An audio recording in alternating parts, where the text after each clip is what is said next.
Welcome to my YouTube channel Techjeen. पिछली video में हमने देखा था कि किस तरीके से हम अपनी एंगुलर एप्लीकेशन में एक न्यू कंपोनेंट जनरेट कर सकते हैं एंगुलर सीएलआई का यूज करते हुए। लेकिन उस कोड के अंदर हमने कुछ चीजें तो डिस्कस करनी थी, कुछ चीजें मैंने छोड़ दी थी क्योंकि मैंने उसके लिए एक सेपरेट वीडियो बनानी थी। क्योंकि वो जो कुछ चीजें हैं वो बहुत ज्यादा इंपॉर्टेंट है। एज अ एंगुलर डेवलपर भी आपको उसके बारे में पता होना चाहिए और इंटरव्यू क्वेश्चन से रिलेटेड भी वो कॉन्सेप्ट्स बहुत ज्यादा इंपॉर्टेंट है। ठीक है, तो इस वीडियो में हम वही चीज डिस्कस करेंगे। सबसे पहले क्या करेंगे, एक न्यू कंपोनेंट बना लेंगे। जितनी बार हम ये सारी चीजों को रिपीट करेंगे उतनी बार आप इन चीजों में क्या होते जाओगे, चैंपियन बनते जाओगे। ठीक है, तो हम क्या करेंगे, यहाँ पे आके लिखेंगे एनजी यानी कि नेक्स्ट जनरेशन। हम यहाँ पे आके लिखेंगे जनरेट। क्या आपने क्या करना है, जनरेट करना है। क्या जनरेट करना है, हम यहाँ पे आके लिख देंगे कंपोनेंट जनरेट करना है। किस नाम से कंपोनेंट जनरेट करना है, लेट सपोज मैंने यहाँ पे आके लिख दिया यूजर और प्रोफाइल लिख दिया यहाँ पे आके। ठीक है, यूजर प्रोफाइल लिख दिया, यहाँ पे आके एंटर प्रेस कर दूंगा। तो अब क्या होगा, यूजर प्रोफाइल के नाम से मेरा यहाँ पे एक कंपोनेंट जनरेट कर दिया जाएगा। और ये चीज हमने लास्ट वीडियो में भी डिस्कस करी थी कि भाई जब भी आपका कंपोनेंट जनरेट होता है एंगुलर एप्लीकेशन में तो हमेशा उस कंपोनेंट की 4 फाइल्स बनाई जाती हैं। आप यहाँ पे आके देख सकते हो यूजर प्रोफाइल के नाम से कंपोनेंट जनरेट हो चुका है और इसके अंदर हमारे पास 4 फाइल्स आ चुकी हैं। पहली फाइल होती है हमारे पास सीएसएस की, कि अगर आपने इस कंपोनेंट की कोई भी स्टाइलिंग करनी है, डिजाइनिंग करनी है तो वो आप इस पार्ट में कर सकते हो। अगर आपने इस कंपोनेंट का कोई भी स्ट्रक्चर बताना है, लेआउट बताना है, आपने एक बेसिकली टेम्पलेट डिजाइन करना है तो वो आप अपनी एचटीएमएल की फाइल में करते हो। अगर आपने इस कंपोनेंट की टेस्टिंग करनी है तो वो आप spec.ts की फाइल में करते हो। यहाँ पे आके आप टेस्टिंग कर सकते हो। ये एज अ बिगिनर आपकी बिल्कुल भी काम की नहीं है। ठीक है, अभी हम डेवलपमेंट पे फोकस कर रहे हैं, अभी हम एंगुलर को सीख रहे हैं, अभी हम टेस्टिंग वगैरह पे इस पे नहीं आ रहे हैं। ठीक है, और जो चौथी फाइल होती है ना, ये बहुत ज्यादा इंपॉर्टेंट होती है क्योंकि इस फाइल के अंदर आप अपने कंपोनेंट की लॉजिक डिफाइन करते हो। कंपोनेंट क्या होता है कि भाई आप अपने यूआई पे जो चीज शो करवाना चाहते हो, जैसे कि अगर हम यहाँ पर आते हैं और यहाँ पर आने के बाद आप देख सकते हो कि आपको एक इस तरीके का यूआई दिख रहा है। अब इसके अगर हम कंपोनेंट्स की बात करें कि भाई एक के आगे आपका एक कंपोनेंट नेव बार आ गया, इसके अंदर भी अगर हम बात करें तो देखो एक आपका कंपोनेंट आ गया, ये सर्च बार आ गया। कि कंपोनेंट क्या होते हैं, जिनको आप रीयूज कर सको। जैसे मुझे अपनी एप्लीकेशन में कहीं और भी सर्च बार यूज करना था तो एक तरीका क्या है कि मैं बार बार हर जगह पे जाके सर्च बार का कोड लिखूं, लेकिन एक तरीका क्या है कि सर्च बार का एक अलग से कंपोनेंट बना के रख लूं और जहां जहां पर भी सर्च बार को यूज करना होगा वहां पे उस कंपोनेंट को कॉल करवा लूंगा। एक कंपोनेंट ये आपको यहाँ पे साइड बार दिख रहा है। ठीक है, एक कंपोनेंट आपको यहाँ पे ये जो कार्ड्स आ रहे हैं, अब ये कार्ड्स के अब बहुत सारे कार्ड्स बनाए हुए होंगे, ऐसा तो नहीं होगा, एक ही कार्ड होगा और उसके अंदर का यहाँ पे जो टेक्स्ट है, जो इमेज है, वो यहाँ पे क्या हो रही है, चेंज हो रही है। तो ये बेसिकली क्या होते हैं, आपके पास कंपोनेंट्स होते हैं कि आप अपने यूआई के पार्ट को छोटे छोटे पार्ट्स में क्या कर देते हो, ब्रेक कर देते हो, ताकि उनकी रीयूजिबिलिटी इंक्रीज हो सके और आपका कोड बहुत ज्यादा स्ट्रक्चर होके रहे, मेंटेन होके रहे। ठीक है, तो ये बेसिकली कंपोनेंट्स होते हैं। और एंगुलर में जब भी कंपोनेंट बनाओगे उसकी हमेशा क्या बनेंगी, 4 फाइल्स बनेंगी। एक सीएसएस की जिसमें आप उस कंपोनेंट की स्टाइलिंग करोगे, एक एचटीएमएल की जिसमें आप उस कंपोनेंट का टेम्पलेट लिखोगे, लेआउट लिखोगे, स्केलेटन बताओगे, एक आपकी spec.ts की फाइल होती है जिसमें आप उस कंपोनेंट की टेस्टिंग करते हो, और एक आपके पास सिंपल टाइपस्क्रिप्ट की फाइल होती है जिसमें आप उस कंपोनेंट की लॉजिक डिफाइन करते हो। तो सीएसएस और एचटीएमएल तो मुझे समझाने की जरूरत नहीं है, spec.ts अभी आपके काम की नहीं है। अभी हम आ जाते हैं component.ts पे। और लास्ट टाइम हमने क्या करा था, जैसे हमने यहाँ पे काउंटर का एक बेसिकली कंपोनेंट बनाया था और इसके अंदर हमने आके यहाँ पे कुछ लॉजिक भी लिखी थी कि भाई जितनी भी लॉजिक लिखनी होगी वो आप कहाँ पे लिखते हो, इस क्लास के अंदर लिखते हो। क्लास का मतलब ही क्या है कि भाई इसके अंदर आप अपनी कुछ प्रॉपर्टीज यानी कि वेरिएबल्स और यहाँ पे आप अपने कुछ फंक्शंस, जिसको हम क्लास के अंदर क्या बोलते हैं, मेथड्स बोलते हैं, जितनी भी आपने लॉजिक वगैरह लिखनी होगी वो सारा आप इस क्लास के अंदर लिखोगे। तो ये तो चीज समझ में आ गई, लेकिन इस क्लास से पहले ये सब क्या लिखा हुआ है भाई, ये तो समझाओ। तो अब यही हम समझेंगे। अभी हमने कौन सा कंपोनेंट बनाया, ये कंपोनेंट बनाया। यहाँ पे आप क्या, आप देख सकते हो क्लास क्या है, यहाँ पे बिल्कुल एम्प्टी है कि भाई जो भी आपने लॉजिक लिखनी है आप यहाँ पे लिख सकते हो। लेकिन ये पहले से ये सारा कोड क्या लिखकर आ गया, ये तो समझाओ। तो अब हम इसको समझेंगे।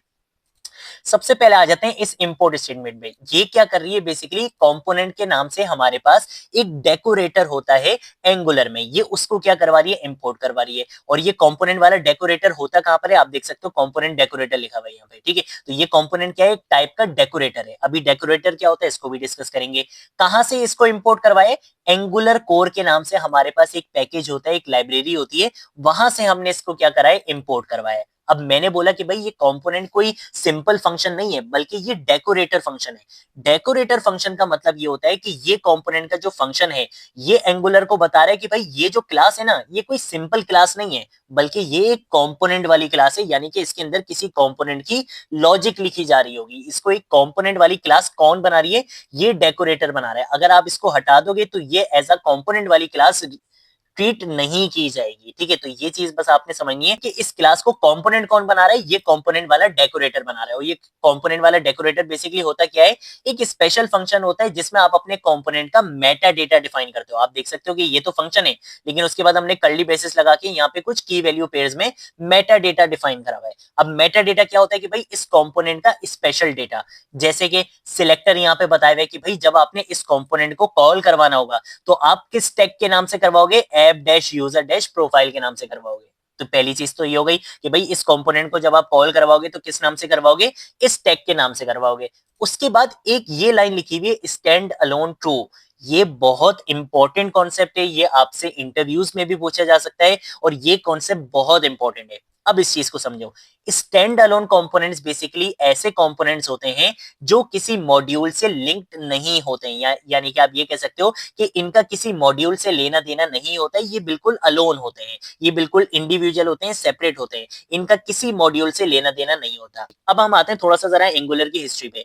एंगुलर के जो पुराने वर्जन से ना, जैसे अगर हम 16 15 पे भी चले जाएं, 14 पे चले जाएं, तो उनमें क्या होता था कि अगर आप अपना कोई भी कंपोनेंट बनाना चाहते थे ना, तो आपको उस कंपोनेंट के लिए एक सेपरेट मॉड्यूल बनाना पड़ता था।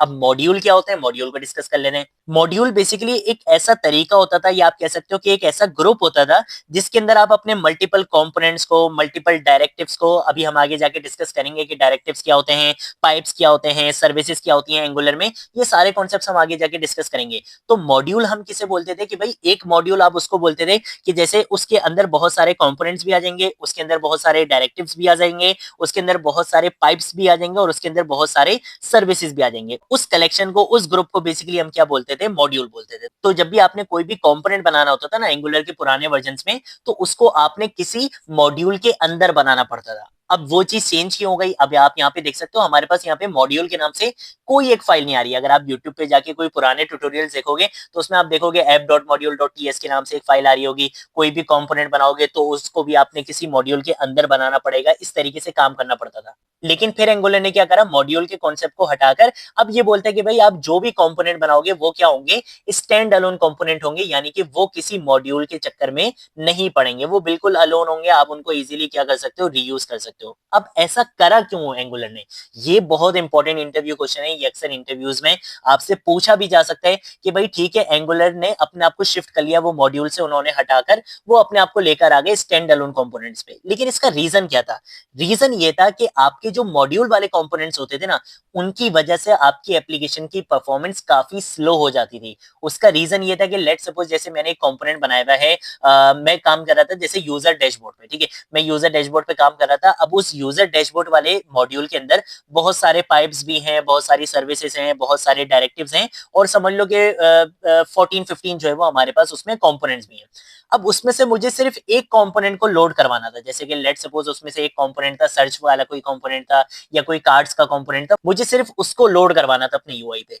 लेकिन होगा क्या कि वो जो कंपोनेंट था वो किससे लिंक था, मॉड्यूल से। तो उस कंपोनेंट के लोड होने से पहले मेरा पूरा मॉड्यूल क्या होगा, रीलोड होगा। और ये बहुत बड़ा एक ड्रॉबैक था हमारे पास मॉड्यूल्स में। मॉड्यूल्स में हमारा कोड स्ट्रक्चर तो बहुत होके रहता था, हमारा कोड बहुत ज्यादा स्ट्रक्चर रहता था मॉड्यूल की वजह से, लेकिन उसमें सबसे बड़ा मसला ये था कि अगर आप एक कंपोनेंट को कॉल करवाते थे तो उस मॉड्यूल के अंदर जितनी चीजें होती थी वो सारी चीजें क्या होती थी, लोड होती थी, जिसकी वजह से आपकी एप्लीकेशन थोड़ी स्लो हो जाती थी। तो इस वजह से इन्होंने क्या करा, अपने आप को मॉड्यूल से शिफ्ट कर दिया। अब जो भी कंपोनेंट्स बनते हैं वो स्टैंड अलोन कंपोनेंट्स बनते हैं, यानी कि इनका किसी मॉड्यूल से लेना देना नहीं होता। अगर आपने इस कंपोनेंट को लोड करवाने, तो इसको लोड करवाने के लिए आपको 10 चीजों को और लोड नहीं करवाना पड़ेगा, ये फौरन से क्या हो जाएंगे, लोड हो जाएंगे। तो ये बेसिकली हमारे पास क्या होते हैं, स्टैंड अलोन कंपोनेंट्स होते हैं। जब भी आप देख सकते हो स्टैंड अलोन क्या लिखा हुआ है, ट्रू लिखा हुआ है कि भाई इस कंपोनेंट के लिए आपको किसी मॉड्यूल की जरूरत नहीं है। उसके बाद हमारे पास यहाँ पे एक इंपोर्ट्स की प्रॉपर्टी आ रही है और उसके अंदर यहाँ पे एरे दिया हुआ है। अब ऐसा क्यों है, ऐसा इस वजह से कि बेसिकली होता क्या है कि अगर आप इसके अंदर कुछ मल्टीपल कंपोनेंट्स बनाना चाहते हो, जैसे यूजर प्रोफाइल के अंदर मैं एक कंपोनेंट बनाना चाहता हूँ यूजर डिटेल्स का, यूजर इन्फॉर्मेशन का, या और मल्टीपल कंपोनेंट्स अगर मैं बनाना चाहता हूँ इस कंपोनेंट के अंदर, तो ये कंपोनेंट क्या बन जाएगा, पेरेंट कंपोनेंट। और इसके अंदर जो कंपोनेंट्स बनाऊंगा वो क्या बन जाएंगे, चाइल्ड कंपोनेंट्स बन जाएंगे। तो जब उन चाइल्ड कंपोनेंट्स को मैं अपने यहाँ पे पेरेंट कंपोनेंट में रजिस्टर करवाऊंगा, तो वो कहाँ पे करवाता हूँ, हमेशा इस इंपोर्ट्स के अंदर करवाता हूँ। कि अगर आपने इस कंपोनेंट के अंदर किसी दूसरे कंपोनेंट को कॉल करवाना है, तो जो कंपोनेंट कॉल हो रहा होता है वो चाइल्ड कंपोनेंट होता है, और जिस कंपोनेंट के अंदर कॉल करवा रहे होते हो वो पेरेंट कंपोनेंट होता है।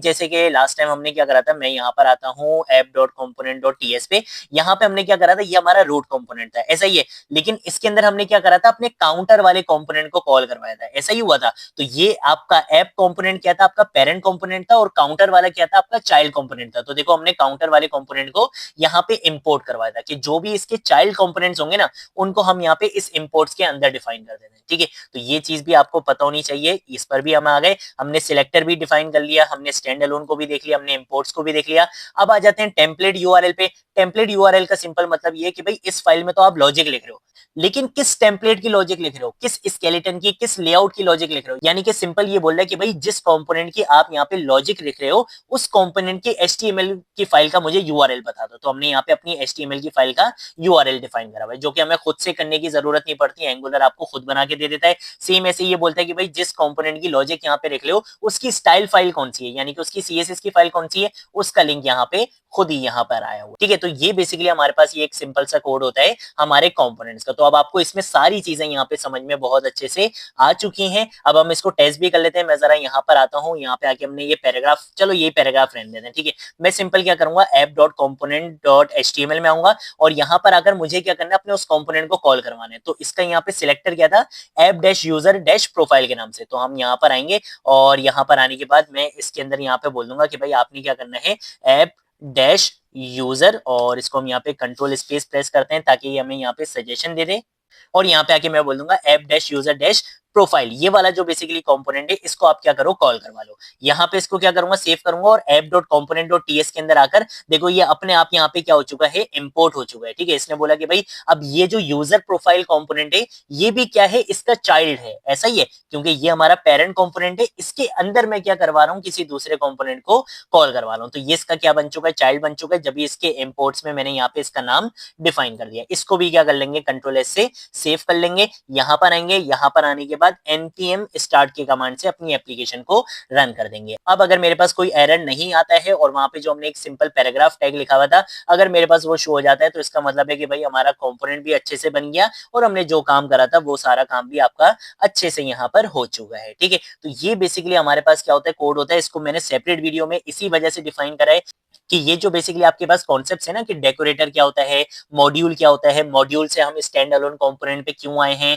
स्टैंड अलोन कंपोनेंट क्या होता है, क्या बेनिफिट्स होते हैं, ये सारी चीजें अब देखो आपको एक सेपरेट वीडियो में आपको अच्छे से मैंने डिस्कस कर दी है, ठीक है। अब हम यहाँ पर आएंगे, यहाँ पर आने के बाद हमारी एप्लीकेशन यहाँ पे इस तरीके से रन हो जाएगी। और अगर हम यहाँ पे आते हैं तो देख सकते हो आप यहाँ पे मेरे पास पैराग्राफ टैग भी शो हो रहा है, ठीक है। ये हमारा लास्ट वीडियो वाला काम था, वो भी हमारे पास आ रहा है, ठीक है। तो ये थी हमारी आज की वीडियो। अगर कोई चीज नहीं समझ आए, नीचे कॉमेंट सेक्शन में पूछ लेना, सोशल मीडिया अकाउंट से पूछ लेना, मैं जरूर आप लोगों को रिस्पॉन्ड करूंगा। अब हम मिलेंगे नेक्स्ट वीडियो में नेक्स्ट टॉपिक के साथ, तब तक के लिए बाय बाय।